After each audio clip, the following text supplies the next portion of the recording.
Test, test.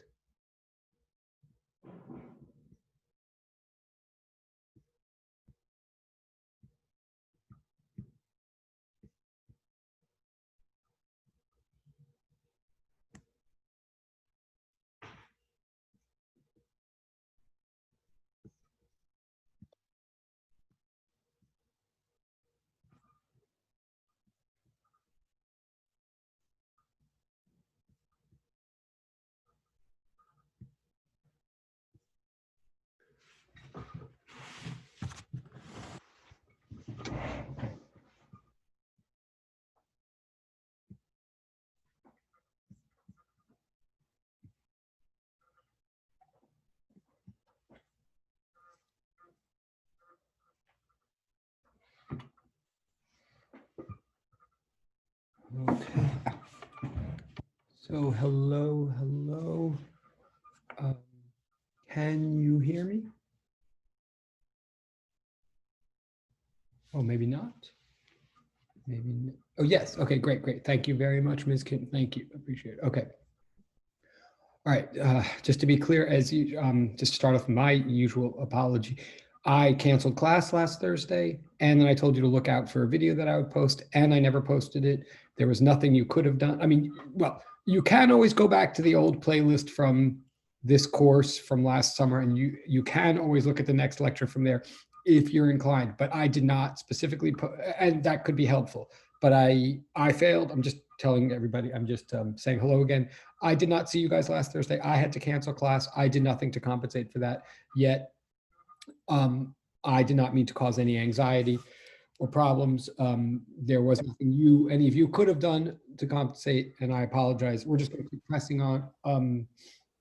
Things will start stabilizing on my end. I think when my, to be totally blunt, things will stabilize more on my end when my child is fully back in a physical school.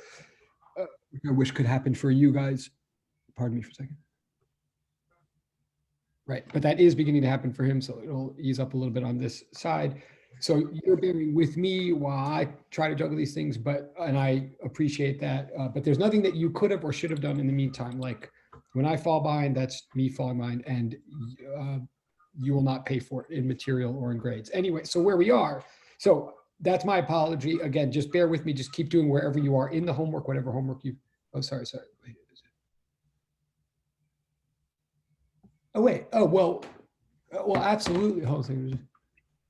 Oh, yeah. No, wait. This is a fair question. I get it. Hold on one second.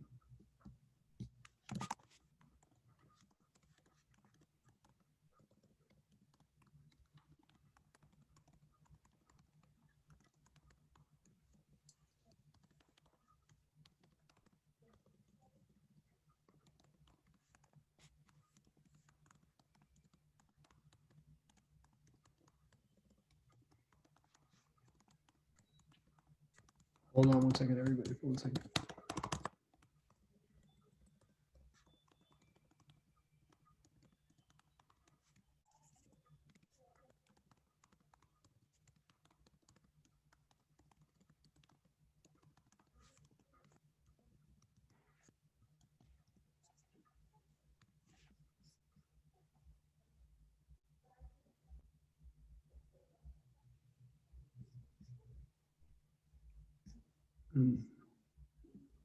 Okay, the reason I just paused is I just got a question in the chat, which is a totally fair question, which I want to answer to everybody. And I can even understand why this one was a private chat. I'm tempted to copy the answer I just gave and paste it to everybody, but I'm a little nervous that would upset. So let me just try to make it as clear as possible. Absolutely. I think what I've covered now in these lectures, but I think I missed last Thursday and that doesn't help. But what I think I've covered so far is a lot of the questions on homework 1, is all the questions on homework 1 until the end. And the end is the whole point of the whole thing. So it may seem like we've been on homework 1 for like 3 weeks, and we have, but I'm saying this to everybody. I do not feel in any way that I have finished explaining what I want to explain about homework 1. Homework 1 always takes us a while. Homework 1 is meant to be the kickoff and the transition from old physics to new physics. Wait. Oh, thank you. Great, great, great. Thank you. Okay, so hold on. I'm just going to, I've just been given permission. I just want I want to make it clear to everybody, the one thing I can't make clear enough is that I know the difference between my imperfections or failures and faults and yours. So I know it always takes a while to explain homework one, and it's always necessary and worth it. Everything else is based on it. And I always give people a while to do homework one as over the days and weeks that we're talking about it. But specifically here now, like when I'm taking even longer, like I missed a class and stuff like that, let me make clear to everybody, I'm going to keep talking about the issues of homework one today.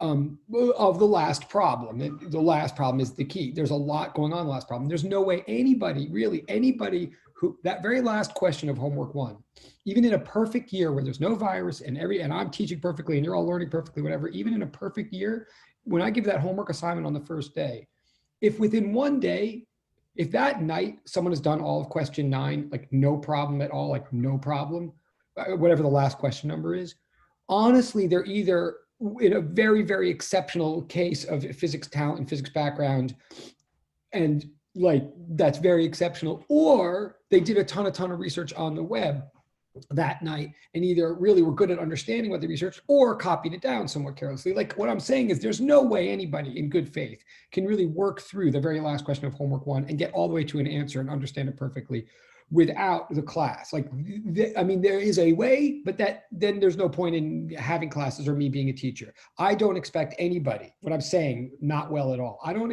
I assign questions like question 9 because they are the way physics works, because we have to think about them ourselves in order to appreciate the answers that we come to as a group. So what I'm saying to everybody is that with a question like that, it is necessary that everybody think about it hard on their own and try to work it through, so that when the final hints or final techniques are given, they have some place to land. Like everything I would say about question 1 when I used to do it years and years ago, just blind, wouldn't mean anything to anybody. You wouldn't care about anything I was saying if you hadn't struggled it on your own first. But I really don't expect most people to be able to nail, I keep calling it question 9, whatever the last question is on that sheet. I don't expect people to nail it on their own. And I certainly would never test people or put it on an exam until we had talked about it a lot, because it is the foundation of the whole course. So what I'm really trying to say is we're going to continue talking about that today. I mean, maybe it's boring, maybe it seems like we're moving slow, but we're going to keep talking about it today and moving forward. And absolutely, absolutely anyone and everyone can still hand in anything I've assigned. You absolutely can and should still hand it in for full credit. We're nowhere near me punishing anybody for being late on anything, nowhere near that. Furthermore, I'm intentionally trying not to pile on too much stuff until we get through this, which is, so I know you guys turn in stuff once you really understand it, and turn in it again once you understand it better, if you wish. And I know that we're not there yet. And that's why I didn't like assign any more during the weekend when I missed class, because I'm not expecting you to go too far without me. So anyway, long way, I guess, let me just say, I'm just going to copy, since I was given permission, I'm going to copy the question from this chat because it was a good question. If I can, I can.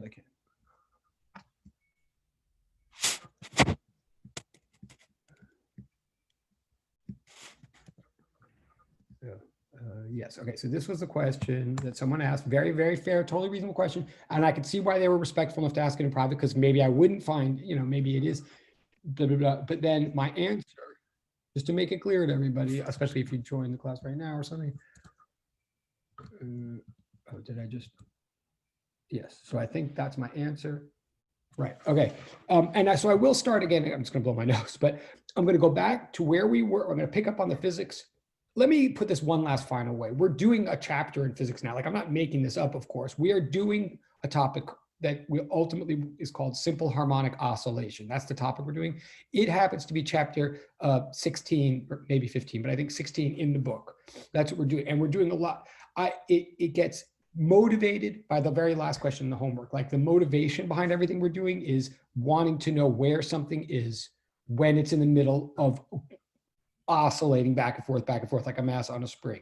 So we are analyzing a mass on a spring. It seems like we're just talking about one little question on a homework assignment, but the better way to put it is a homework assignment was made in order to was invented in order to encompass this whole discussion and give it some like reason. Okay, so everybody just keep tuning with me until you can And when you feel like you can apply it back to the homework, apply it back. And when you feel like you're ready to go on to the next homework, go on. But just, yeah, no one is late. I'm the one that's late. You guys are not. I can't call any of you late with anything until at least I start giving some stuff back, for God's sake. So don't worry about you being late. Just worry about always just doing the next thing that you're working on understanding. Okay, very fair question. But that said, I'm going back to where we were, and hopefully you are finding the lectures and stuff. But anyway, we're going back to that problem, a thing on a spring. We're going back to a thing on a spring. I'm not redrawing it right now. The thing is still 0.3 kilograms. It's on a spring of constant 200 newtons per meter. It's stretched. It's held at an initial position of 15 centimeters from the equilibrium position. And the question we're trying to answer, that I know I started going over, but I'm just reminding because it's been a week. The question we're trying to answer in theory is at t equals 1 second, where will the mass be? But what I want to remind you, and I'm reminding you in yellow at the bottom of the sheet here, like that's the question of the homework. But that's what makes it a homework question, that it's asking some specific number about some specific number in a specific situation that's made up. The real thing that makes it like not homework, the real thing that makes it real is if we step back from those particular numbers that were made up anyway and realize that what we're really trying to figure out is what is the xt relation? What is position as a function of time for an oscillator, for a mass on spring system like this, for something that's going back and forth and back and forth? We're trying to find x as a function of t. That's really the goal. And that would be the goal whether there was a homework assignment or not. Okay, so, and that's what we started going over last week. So I'm going to shut up for a second. I'm just going to sort of quickly write the main steps of what we did Thursday. Again, you could call this review, you can call this re-emphasize, but I'm just going to remind you where we are, but I'm going to write them and not re-talk them all and try to catch us up to where we were. In other words, so we're solving, we're looking for x as a function of t. So we wrote down some physics.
Okay, I will say a little quick bit of vocabulary. Like what we're trying to solve here is the motion of an oscillator.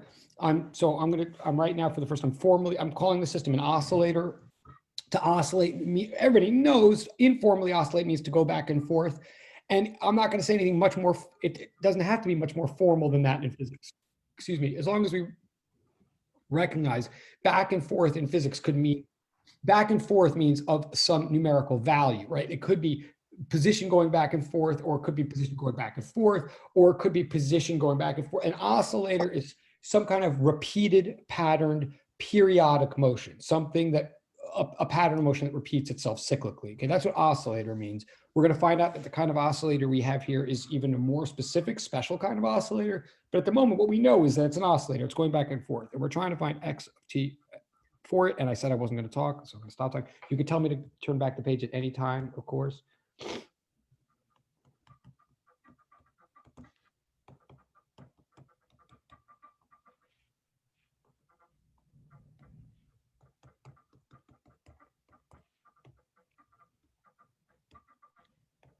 Again, I'm writing this fast. Like this is technically review, but if you can write this fast, again, reinforce it in your mind. It's a really good thought process to know. Anyway, I'm saying this. Again, this is just all what we did last week, but then we said,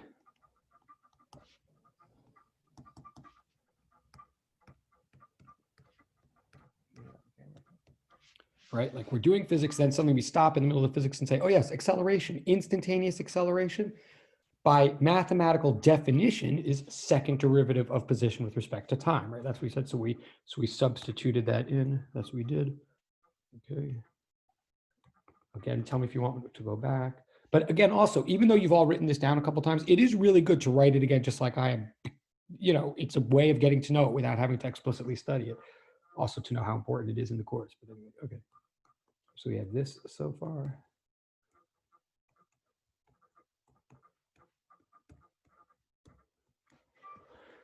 So then I just rearrange.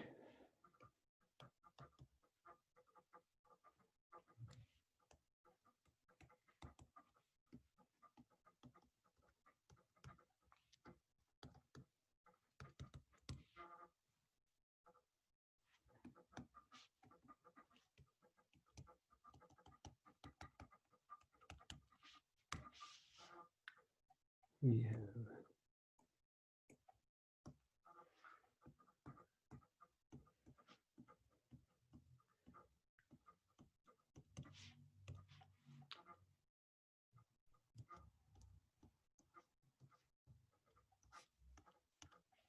so that bottom thing is the equation. Just to remind everybody, that's the differential equation we are trying to solve, right? It says that the second derivative of x with respect to t is some function of x. If the right side had been a t, then this wouldn't be a big issue. We would just integrate it twice and we'd have our expression for x. But because the right-hand side has an x in it, that's what makes this a differential equation. That's what we were saying last week. And that makes it like an interesting thing.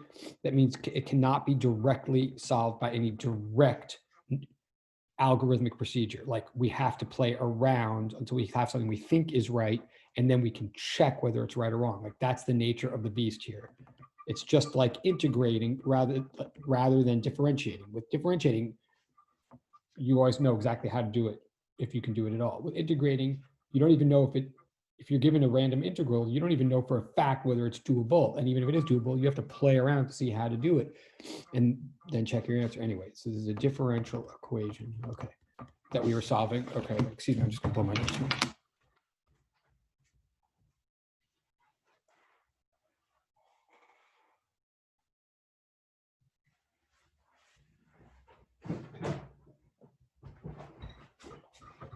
Okay, so that's what we're solving.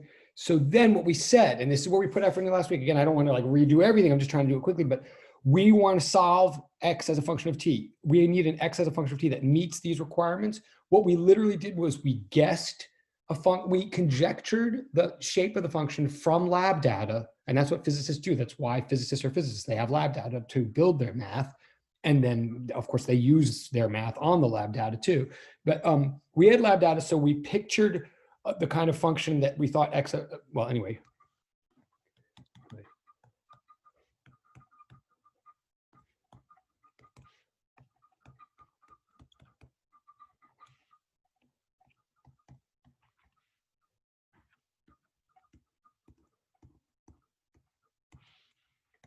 What this says is, in effect, from lab, we conjectured that x is some function, that the function that we're looking for is some cosine function, some function of cosine of t, or you could say cosine of some function of t. But in other words, it was we guessed it was some sort of cosine, but then from before just literally guessing literally x equals cosine of t, we then said from units, we improve the details of our guess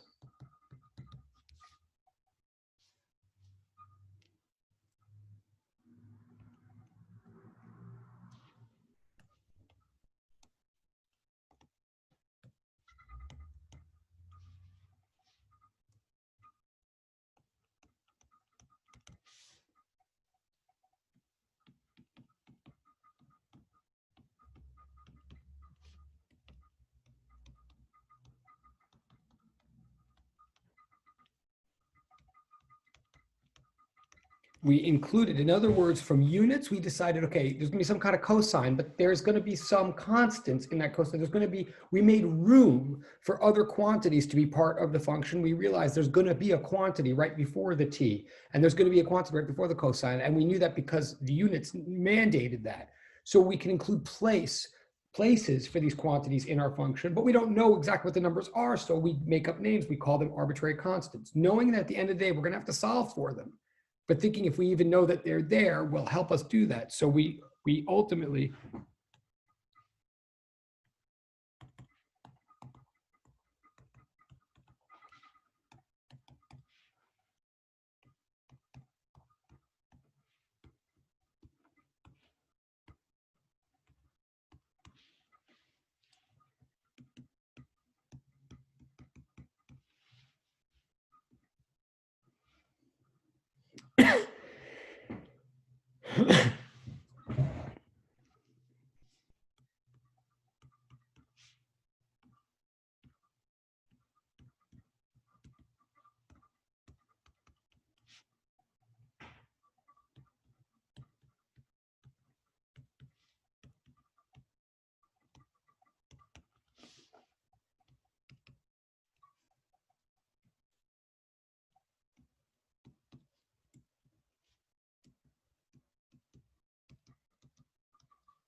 Okay, just to bring us up to just about where we were as of last week, we arrived at this guess. We first were guessing that the shape of the function we're looking for is a cosine shape.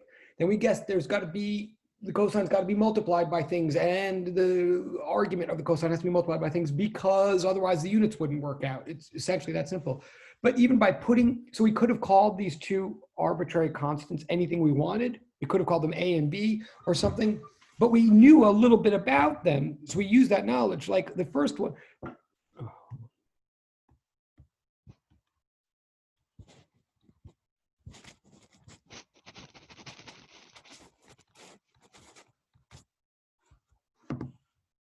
that first letter X naught, like we've seen that before, and it's not a coincidence that I put it there. Why did I mean, I could have called it lowercase a, lowercase b. In fact, a lot of people will call that letter right there capital A. Sometimes I might even do that. I might call it capital A for amplitude. And if I did that, that would not be wrong nor a coincidence. But the reason right here I'm calling it X sub 0 is if you think about it, right? What we know is, I'm almost afraid to ask this or say this, but the cosine of 0 is actually, dare I? Okay, does anybody want to tell me in the chat or raise your hand? Oh, by the way, I don't know if I can hear you. So shout this out if you wish, please, someone. I'm not actually sure I can hear you guys, but I understand that you can hear me. But what is the cosine of 0? 1.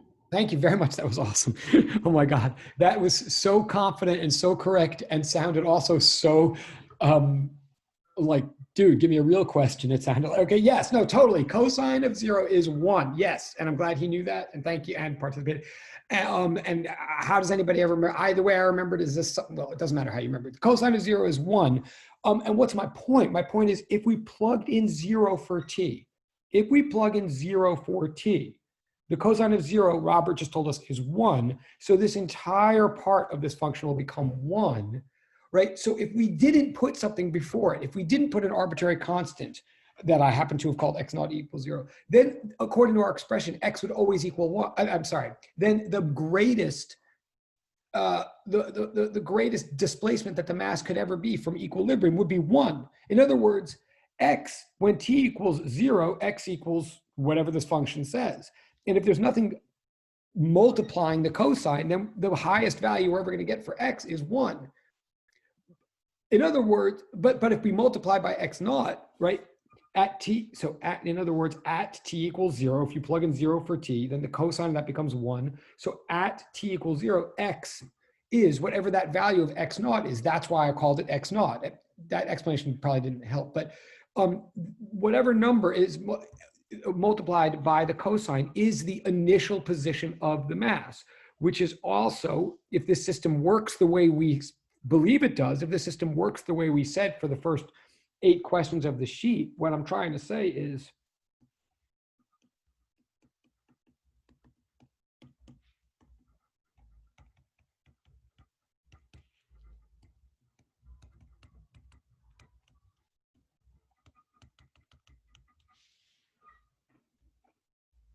the place where this mass starts away from equilibrium is the farthest it's ever going to get, right? According to what we've been saying about this thing going back and forth and back and forth.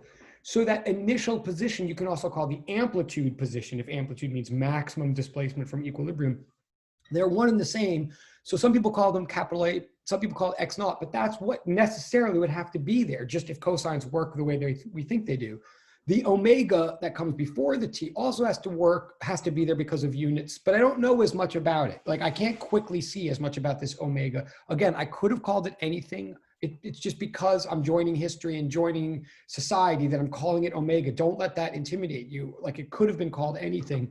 And you'll eventually see why we call it omega. But one thing I know about omega right now is it's some kind of rate. It's some kind of rate measured in radians per second. It is a rate, but it's a rate of radians per second. It has to be so that the per seconds cancel out with the seconds plugged in for time, and I'm left with radians, and then I can actually take the cosine of something. So if any of this works, the units have to work that way. And all I know about those two arbitrary constants so far is what I've said. Like, okay, but then, so this is our guess. And this is, again, this is physics and math. Physics, we're trying to figure out this physical system called an oscillator. Math, we are trying to solve a differential equation. We now have developed a complete guess. Like it's complete because it has variables and constants in it. Technically, it has two constants in it, and this is a second order differential equation. So I know I'm doing something sort of right structurally. Like each time you differentiate, like a constant pops out. So I've got something that has good structure here. Like I believe this could be the answer I'm looking for. But the reason I'm allowed to guess and play around like this is because there's a way to test. Like all of this is nonsense unless there's a way to actually test whether this works or not. The last thing we did at the end of class last Thursday was I tested this to see if it worked, and I found that it did. I'm going to do it again right now super quickly. This is definitely something you have to do on an exam. It's not hard at all once you've done it, but you have to get it. I'm going, because all of this anyway, sorry. So I'm going to test to see if this satisfies the differential equation. That's job number one. And job number two I have is, let's say it does. Let's say, oh yes, okay, this can be used to predict where an oscillator is at any given time. Well, then it's only useful if I also solve for the two arbitrary constants. I mean, I know they have to be there, but how do I know? Maybe one of them was given, X naught is given in the homework problem, but omega wasn't given as anything. I don't know anything about omega other than its unit. So again, we're still technically talking about what we did Thursday, just so you know, but my goal now, so we have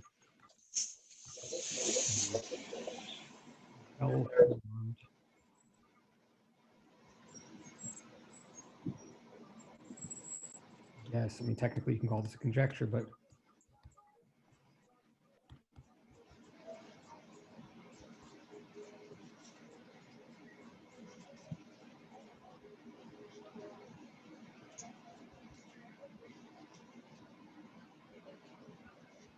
okay, now just please remember, I'm going to say this a million times. It's so boring, but it's like so not obvious what I'm about to say until it becomes obvious. And that is, please remember, the question, like the problem at hand is d2x dt squared equals negative k over mx. Like the problem at hand is that second blue equation on this page.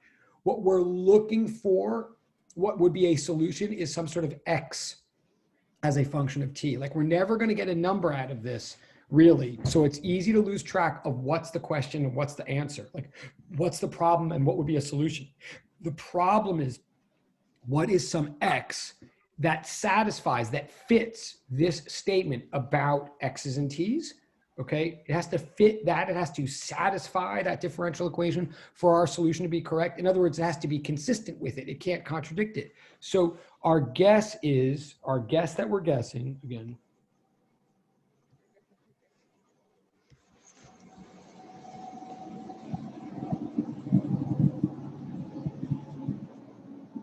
so our two jobs now, so we're guessing, I can't emphasize it, we're guessing that this solves this, or this is an answer, a solution to that. Of course, the thing above it doesn't look like a question unless you know it is, right? But it is. So we're guessing that this is the answer. How can I find? So I have two jobs.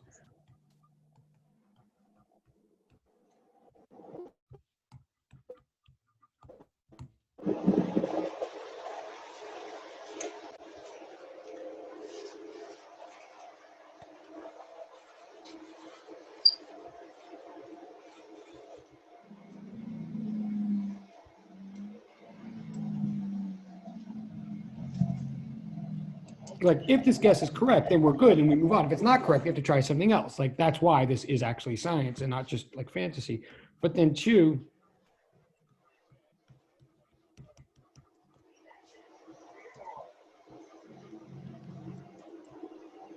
and to solve for means re-express arbitrary constants in terms of things that you do know. Arbitrary means unknown, so we have to make them known.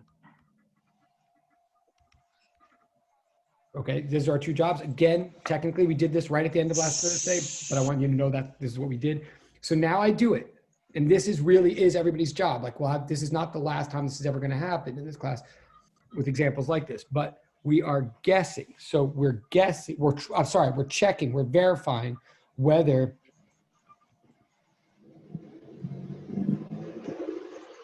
Hello? yes, hello. Yes. Yes, hi. Question? Hi, doctor. How are you? Oh, great, great question. Yeah, good. How are you? Your question or no? Oh, okay.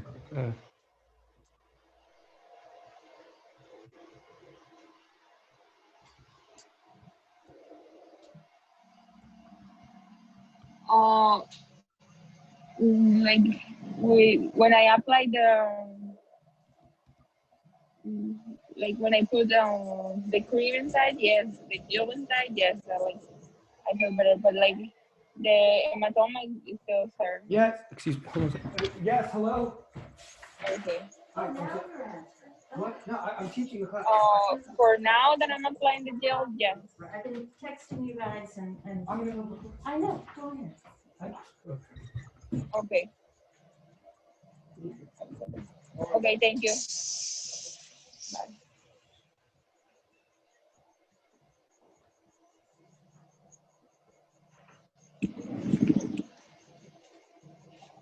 Pardon me for a second.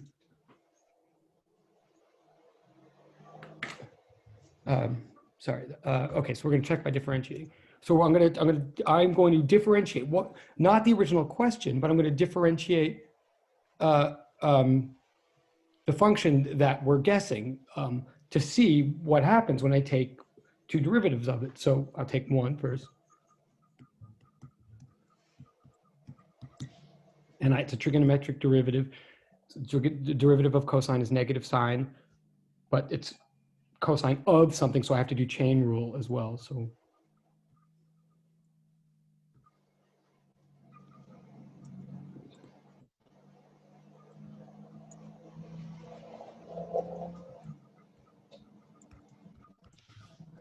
okay, so that's, and please stop me if I'm a little distracted. So please stop me if that went too fast. But as far as I'm concerned, I haven't proven anything. I've just taken the first derivative of the expression x equals x naught cosine omega t. Now I'm going to take another derivative because my differential equation is all about a second derivative. So I take another derivative.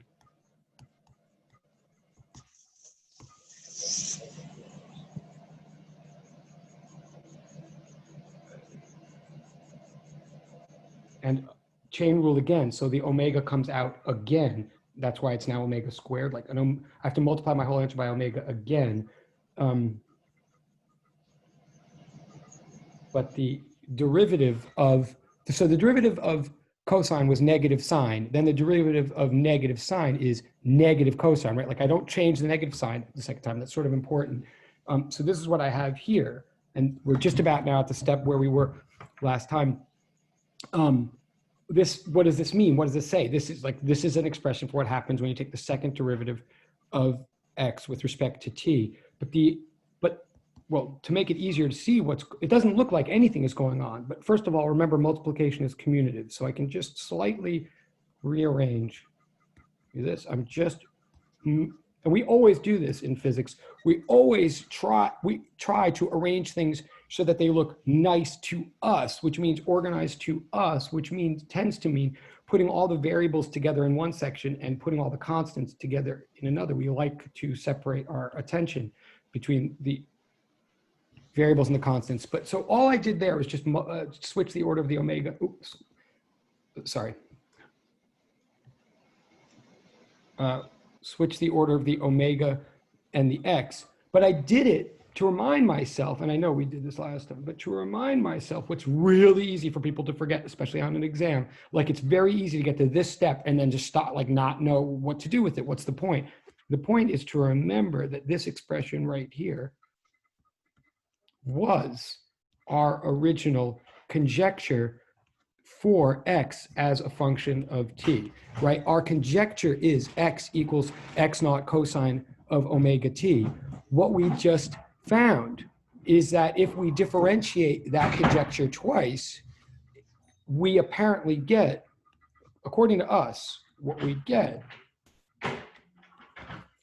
is a linear function of that very x. By I mean, oops, sorry. What I mean is,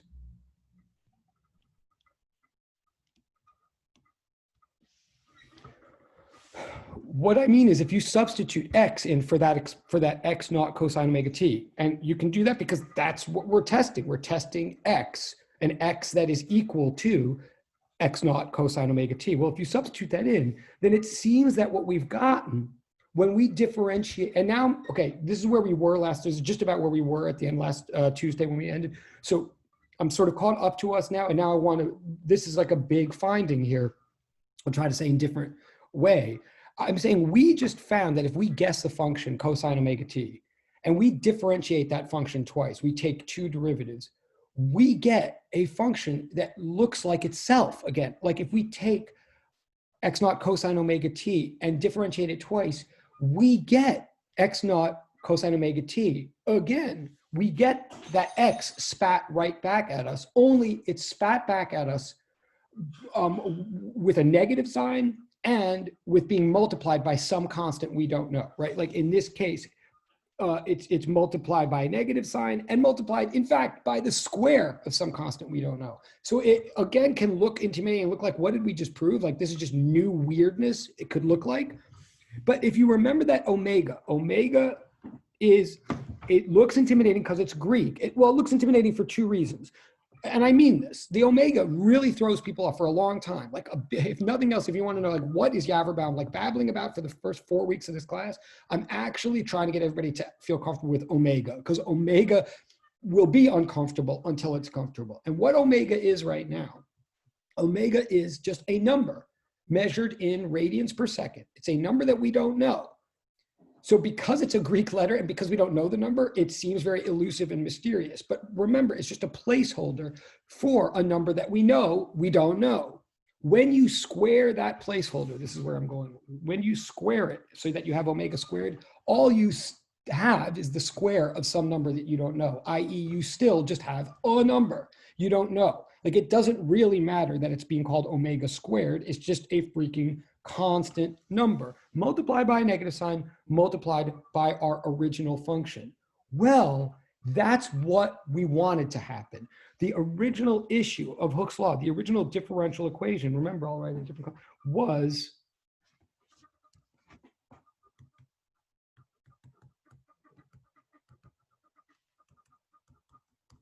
the original differential equation looked like this, was this, d2x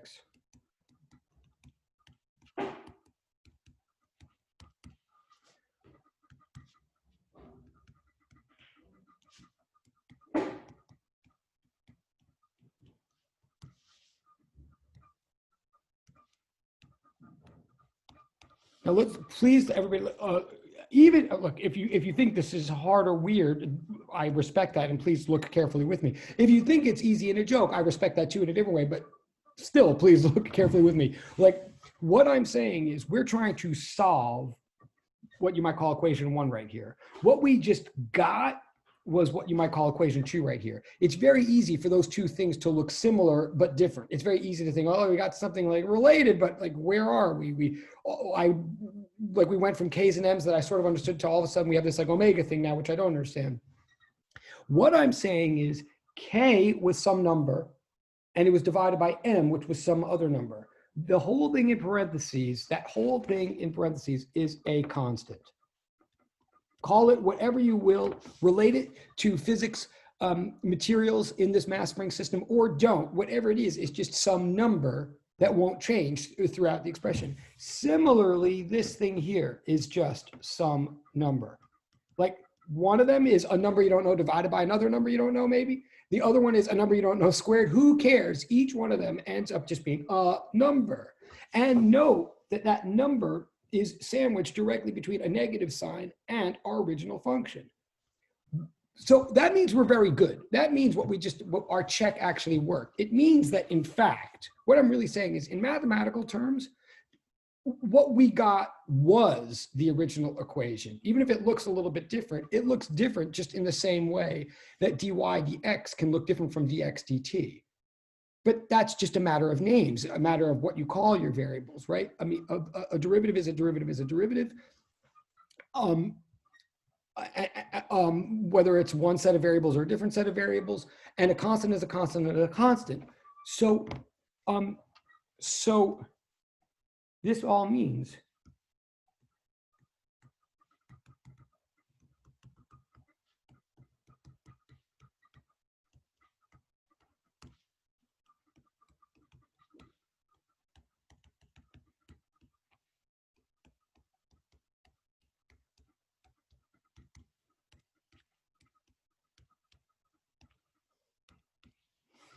I'm saying that our guess, x equals x naught cosine omega t, which is an example of some x function of t, and that's what we were looking for, that particular example of an x function of t does satisfy our original condition. Our condition was whatever this function is that we're looking for, its second derivative better be directly proportional to itself. Like that's really what this differential equation says in English. It says we're thinking of some relationship where the rate of change of that relationship is directly proportional to the relationship itself, where second derivative of x is directly proportional to x itself.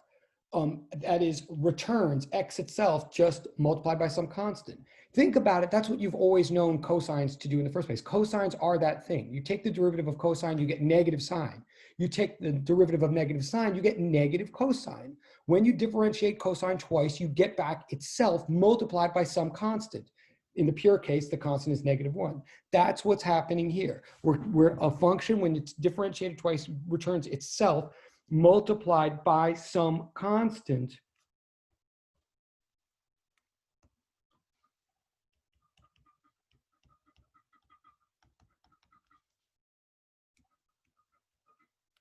But in this case, we're actually accomplishing, we had two goals, we had two jobs. I'm saying in our attempt to do the first job, we actually just bring ourselves naturally to the second job. We're really saying then that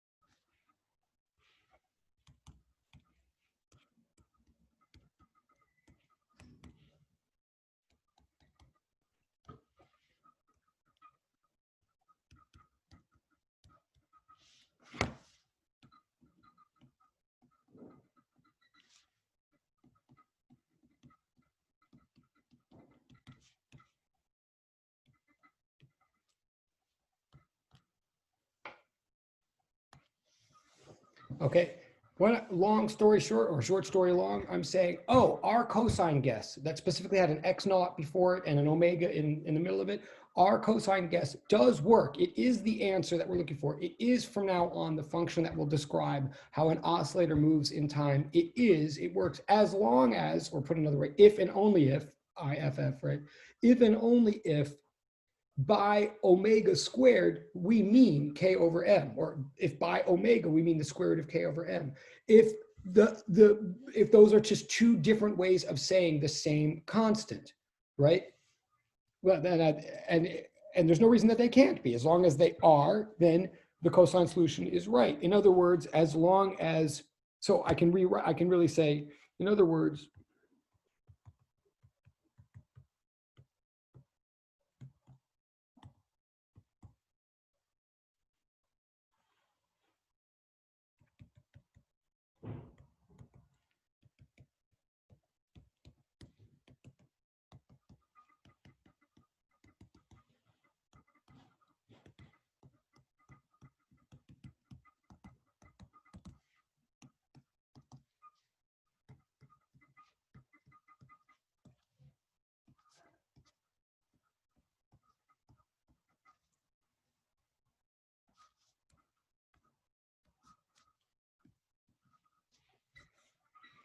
So I'm saying for all time now, if you have a mass on a Hooke's law spring and you want to know where it is at some moment, for all time now, this will work. Like if K and M are given, then all masses on springs will oscillate according to this. Like, so you could memorize this. That's not the point. I wouldn't recommend it. But it does, I say it because it is true and reliable that this will now be the equation of motion, or the position function, if you like. This is,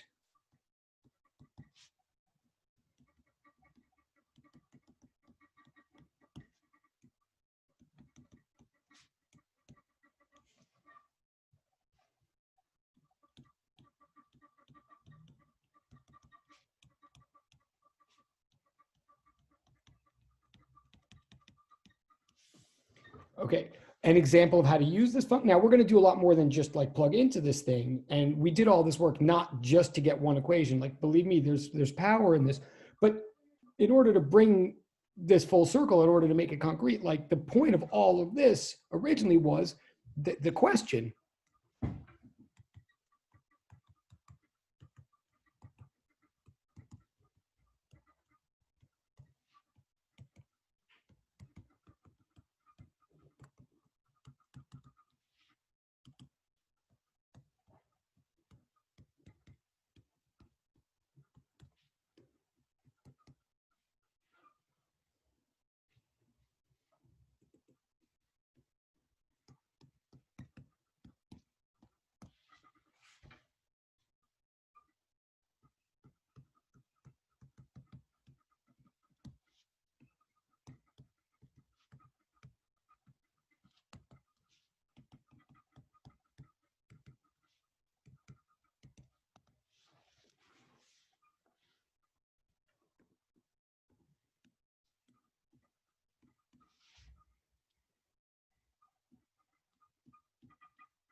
So we finally have something to plug into. And you should check, but I believe that we get x equals, like, please check maybe this because it's been a while, but I believe when you plug in those numbers and you should check on the calculator, you get approximately 0.116 meters. In other words, a little more than 11 centimeters. This is an example, and please do check, like someone please verify that number. But it's also worth it for you to check on your own, like you're doing this right, because there's a little bit of issues with parentheses when you enter this into the calculator. Like, it's easy to make a mistake, but most important, you must be in radian mode for this. You must be in radian mode. You will get the wrong answer if your calculator is in degree mode. This entire analysis does assume that omega is measured in radians per second, and the seconds can't, and believe me, we're going to talk more about radians. I'm not expecting that everybody loves radians at this point. In fact, I'm expecting that you hate them or have no interest in them, but actually we must use them, and they are great once you drink the Kool-Aid. Wait, sorry. So, okay. Good question. I'm looking. So, but that's the answer to that question. Now is a, yes. Oh, great question. Wait, hold on.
Okay, I'm taking a little while. I just took a little while to type out an answer. The question, sorry, okay. The question that Robert just put in the chat is great, great, great. And I do appreciate that he put it in the public thing. And again, I just appreciate the use of the chat in general. And people can feel free to also talk. I know I'm just talking. But it's exactly the right question. It's really a right question in a lot of ways. I mean, first of all, my answer to Robert's question, as you can read, is yes. I mean, my main answer is yes.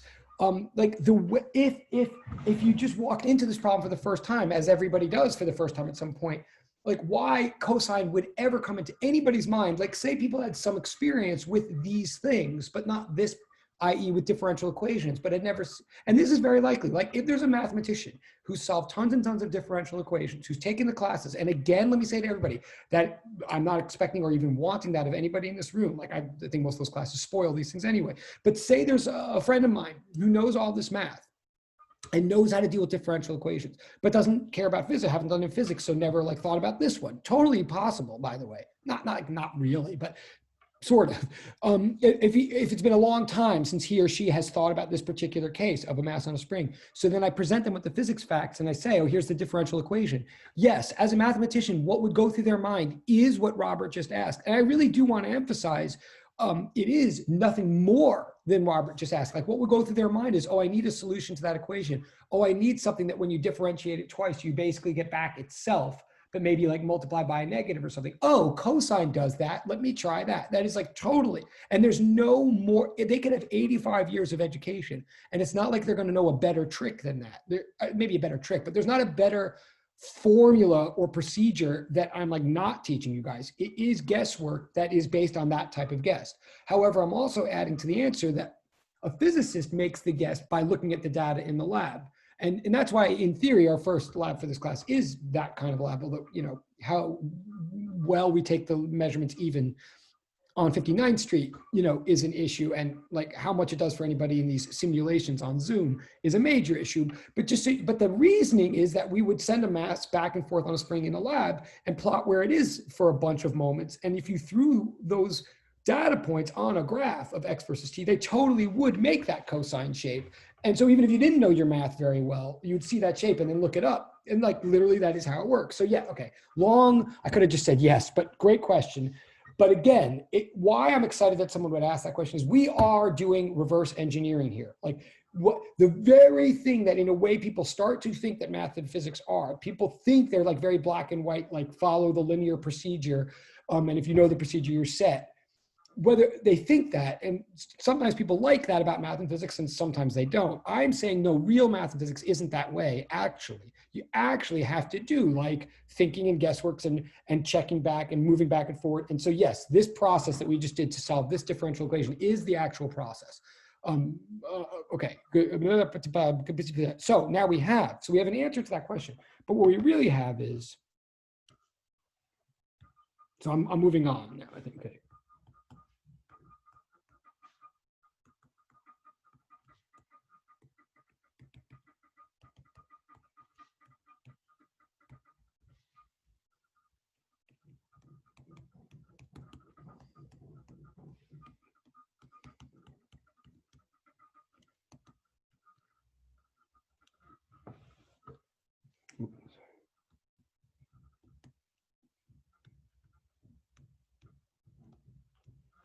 Now, I know there was another homework sheet that I think I posted that fleshes out some of this math and some other math that we need for later. And that's the place to go next. But before we do that, partly because I'm talking so much, partly because I liked that question, and also because we're now at the state, I'm going to now pose. So I'm going to pose an exercise to everybody.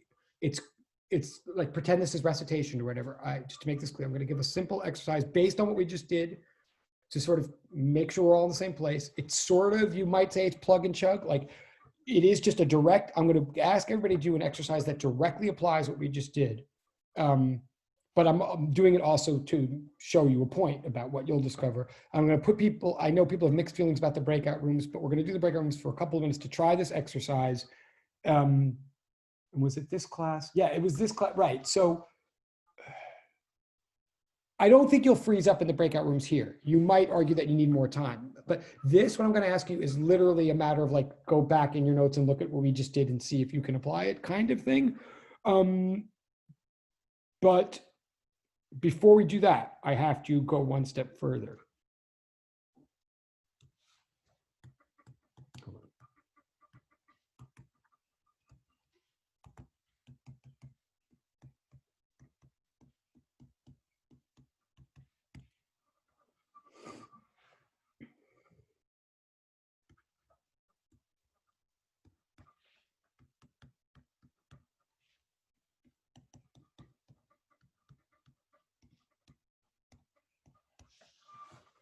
Right now, like I'm going to start using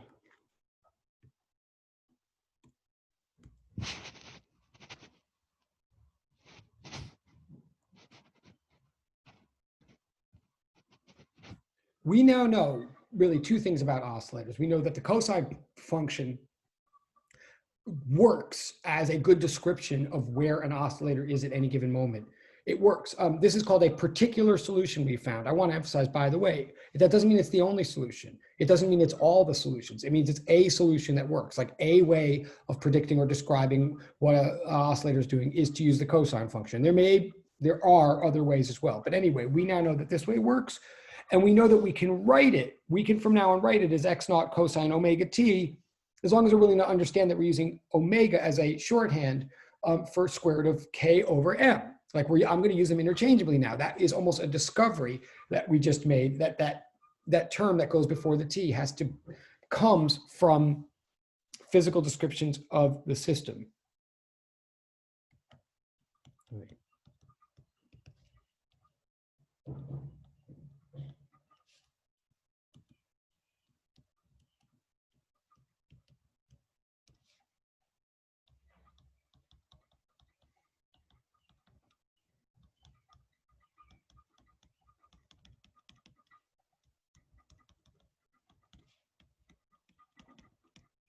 Okay, K and M, remember, K and M like happen to have been known in this original problem, like they were given as 200 newtons per meter and 0.3 kilograms.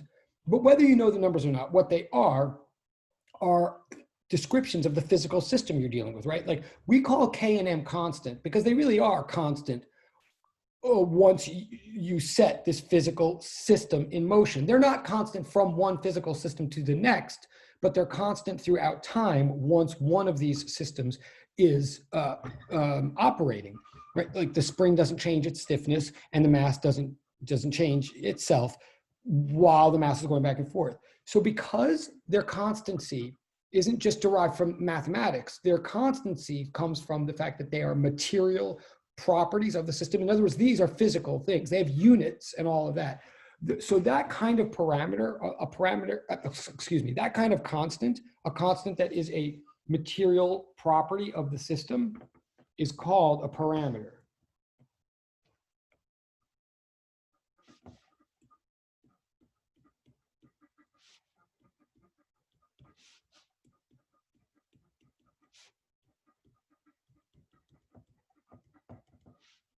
I'm saying a parameter is a material, a parameter is a constant material property. I mean, maybe that's worth writing. I don't want to crowd this sheet anymore, but a parameter is a constant material property, a property of the physical system that doesn't change throughout the operation of the system. That's what K and M are, right?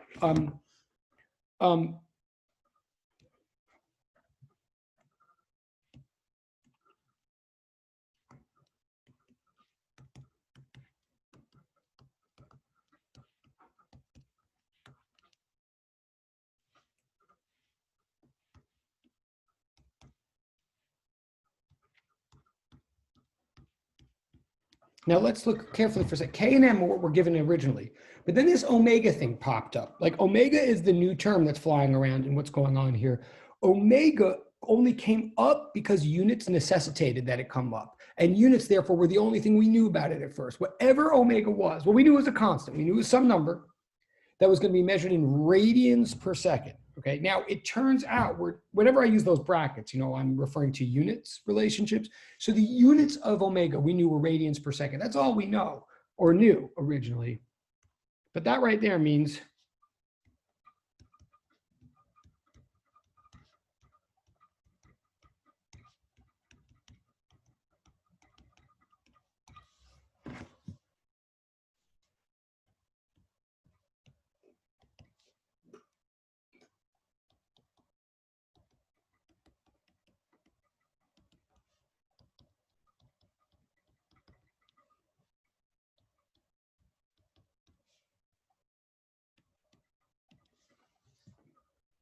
okay, I'm aware of it. I see it's 1:15. So we may or may not do the breakout room thing. I apologize. I don't know if that's good news or bad news, but I want to make this clear before I actually give you the exercise. So we may end on the exercise, and that may be where we pick up in 2 days. But anyway, what I'm saying is we have this function now. We're going to use this function a lot. This x naught cosine omega t thing is going to be our friend or our enemy for a while in this physics course. So the cosines are not new.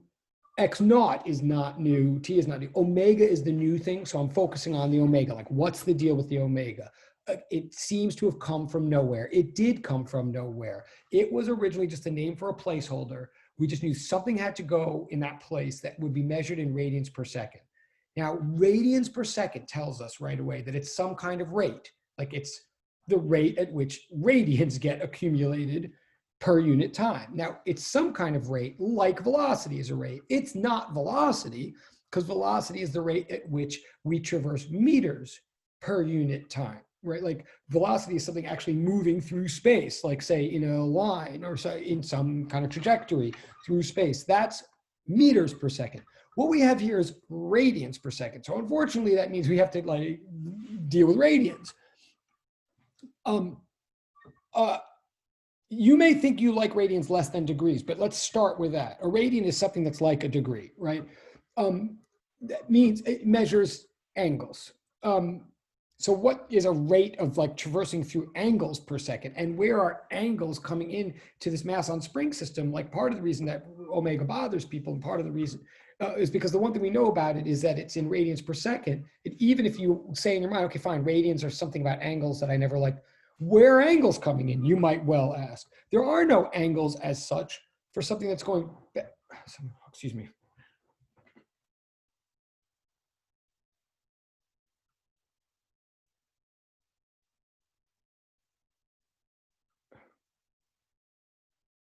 Excuse me. Oh, okay. I may have to wrap up soon. But,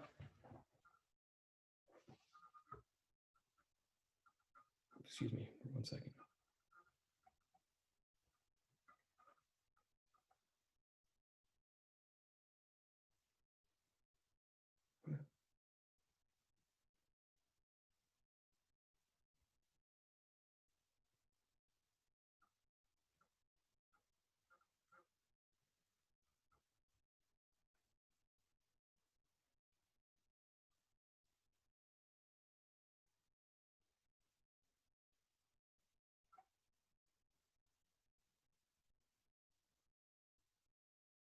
Sorry. Okay. Totally. As I say, this will be better when I'm not doing this from home. I'm sorry. What is going on?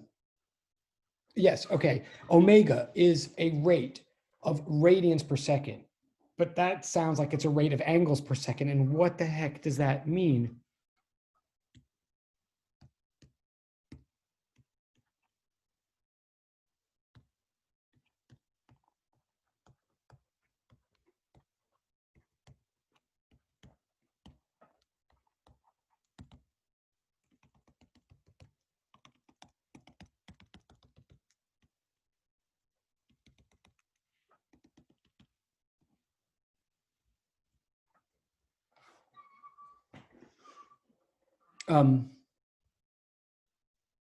Always remember, look at this picture that I just drew. That's supposed to be some theta, right? I don't, ultimately, I think theta is better measured in radians and degrees, but it doesn't matter for a moment, whether you think of an angle as measured in degrees or radians.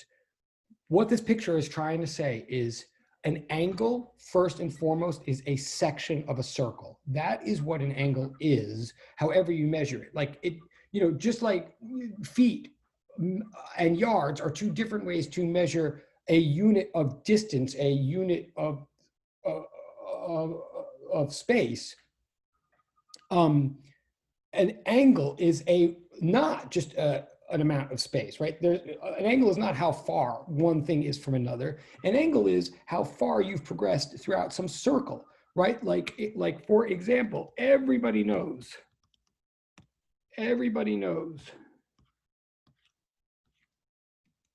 what this is. Sorry, I'm really distracted by something that just happened. But everybody knows that if I put these two orange lines in this formation, everybody recognizes that as a right angle. I think all of you recognize, I didn't draw it perfectly, but this is essentially a right angle. Now, it doesn't matter whether you call it 90 degrees or pi over 2 radians or something else. Everybody recognizes it as a right angle, no matter how big or small the lines are. And what is it that you're really recognizing? If you think about it, you're recognizing that that's a quarter turn. A right angle is a quarter turn, right? A quarter of a circle. Just like everybody knows, like if someone's doing skateboarding tricks or snowboarding tricks or whatever, and it's like, oh, he did a 360. What is a 360? It doesn't matter the size of the guy or the gal or the skateboard or the whatever. Everybody recognizes a 360 as a full circle. Now, those of us who do math and science more like prefer to call that 2 pi radians rather than 360 degrees. But it doesn't matter, really. What matters is that an angle is recognizable as a section of a circle. The bigger the angle, the bigger the portion of a circle you want. That's what an angle really is a section of a circle. However, whatever units you use to measure it.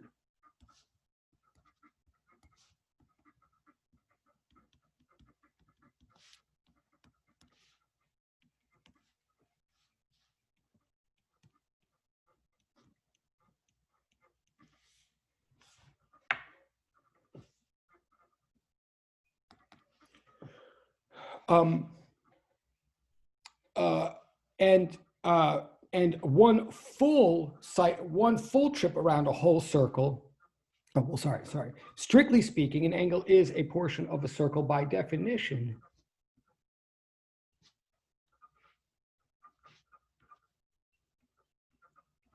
The definition of an angle, right, is arc length per radius. Right, which is just saying, really, what an angle is. What an angle really is an arc length. If you really want to get down to it, like how do you know one angle is bigger than another? Because if you drew it out, you would see one curve, the curve connecting the two lines of the angle, being longer than the other curve. An angle really is how much length do you sweep out in the circular arc that you make when you open up that angle.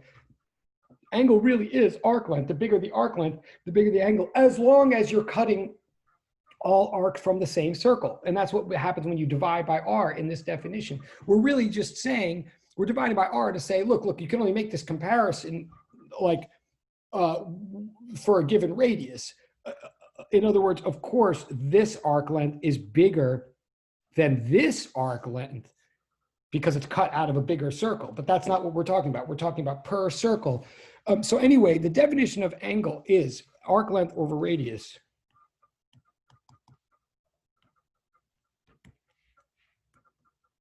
And arc length is measured in meters and radius is also measured in meters. So that's actually interesting that a pure angle actually technically has no units at all. Whether you write down radians or degrees, it's actually either way. It's just a reminder in your mind of what's going on. But strictly speaking, an angle an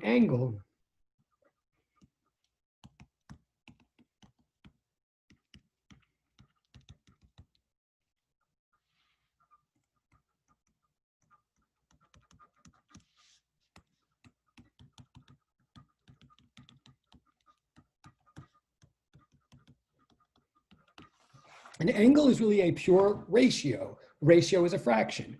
The fraction that is represented by an angle is what fraction of a circle you're talking about. So for example,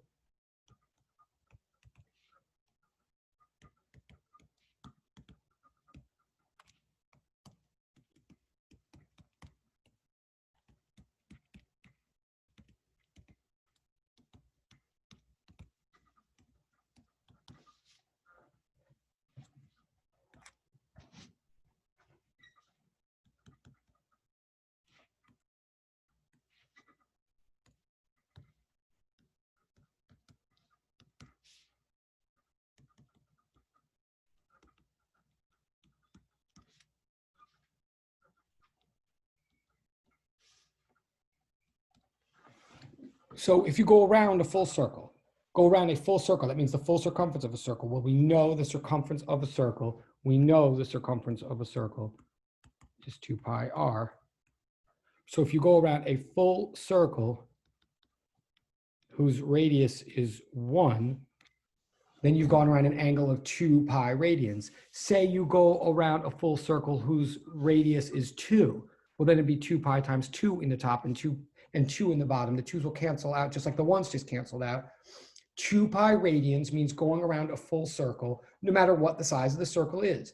And that's the whole thing that angles are meant to capture, is portions of circles independent of how big the circles are. We can do all of this because there's a thing called pi, which says that the size of a circle does not matter. No matter how big a circle is, its full circumference is always going to be a little bit more than 3 times the length from the center to the outside. So from now on,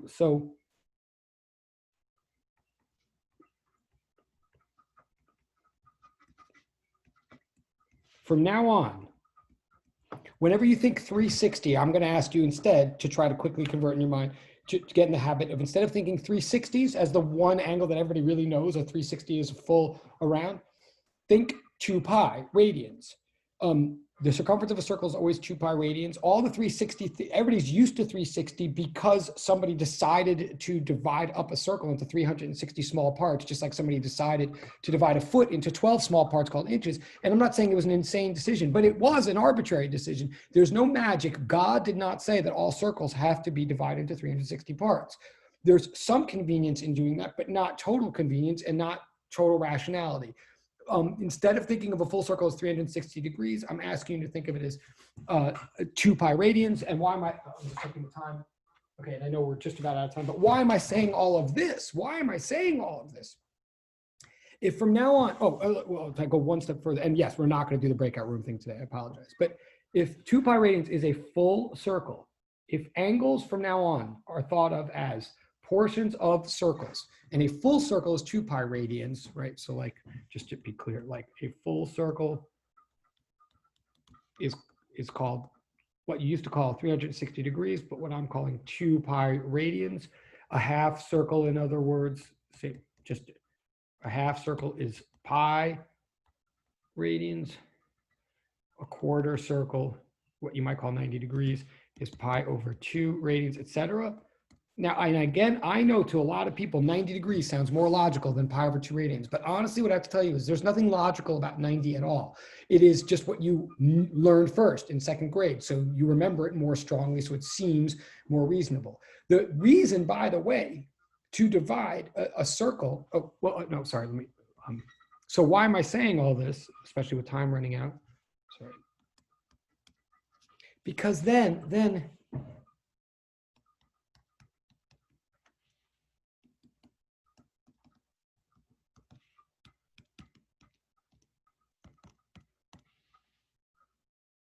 sorry.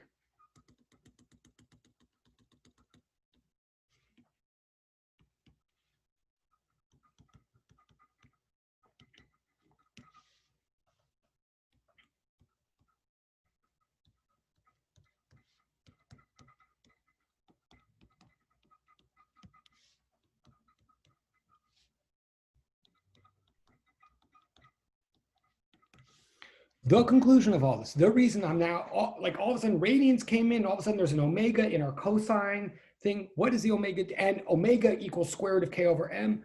But what is omega? Omega is a rate. It is a rate of radians per second. What are radians? Radians are portions of a circle. Why are circles coming into this discussion? Because we're looking at a phenomenon that is cyclical. Like no joke, it is that dumb. I mean, and to Robert and to everybody else, from here on,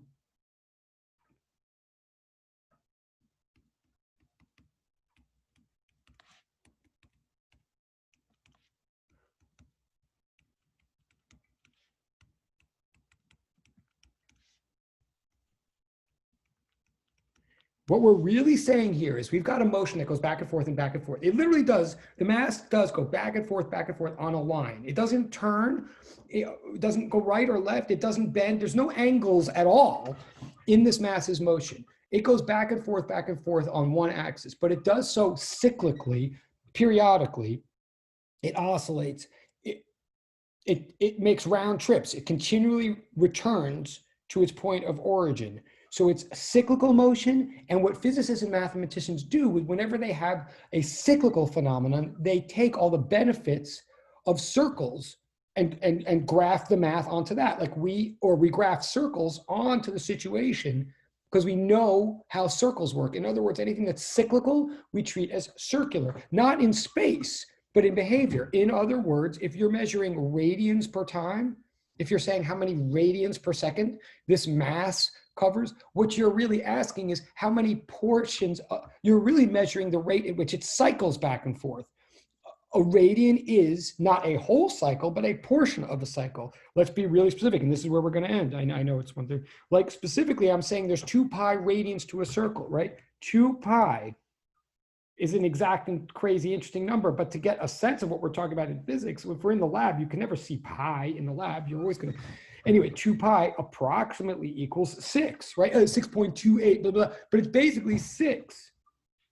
So what I'm saying is 1 radian, if there's 2 pi radians to a full circle or full cycle, 1 radian approximately equals a 1/6 of a cycle. This is like the punchline of today. This is a takeaway. Nobody, for a long time, people feel like they don't understand radians. They don't like radians. What I'm telling you is, what is a radian?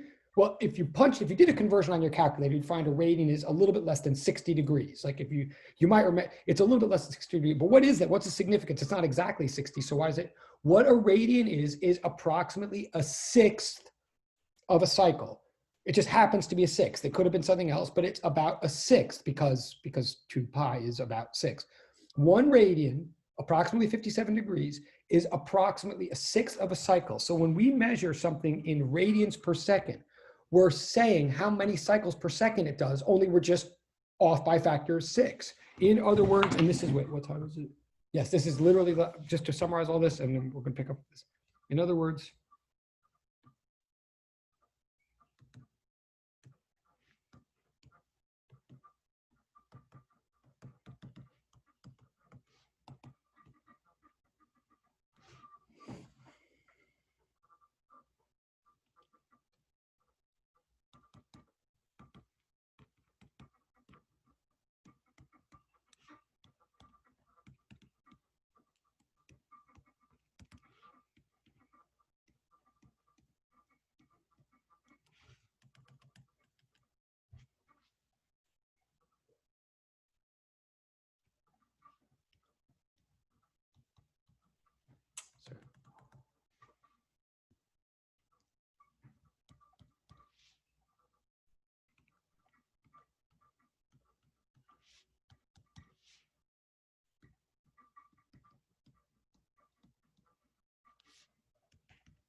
last thing I'm saying, and then we're hopping off, omega is what you can call angular frequency. It's a measurement of radians per second. It's the rate at which this system cycles back and forth. It's the number of cycles per second, only it's actually measured in radians, and a radian is really a 1/6 of a cycle, more or less.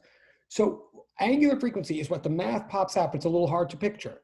But if your angular frequency is like 2 pi radians per second, that means you're doing, every second you're completing 2 pi radians of a cycle. So that means every cycle every second you're actually completing a cycle. In other words, this lowercase f here, lowercase f, we're going to use from now on to refer to the thing that's a little easier to picture, standard frequency. Like the question anybody would ask, like literally how many cycles is this thing doing per second? How many times is this mass making a full round trip per second? Well, the number of times is going to be whatever omega is divided by 2 pi, because omega is number of radians per second, and there's 2 pi radians in every second, right? So if you divide omega by 2 pi, so if I say the angular frequency is like 2 pi radians per second, what I'm really saying is the standard frequency is 1 cycle per second.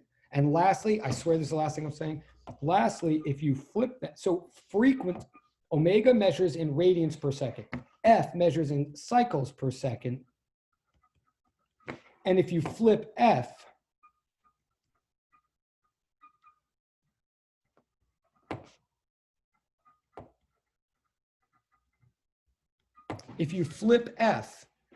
reciprocate it, 1 over it, you won't have cycles per second anymore. You would then have seconds per cycle. And that's what we call period. The number of seconds required to do 1 cycle, the thing that you can most easily observe or measure in the lab, the period of an oscillator, capital T, is the reciprocal of the frequency of that oscillator, F.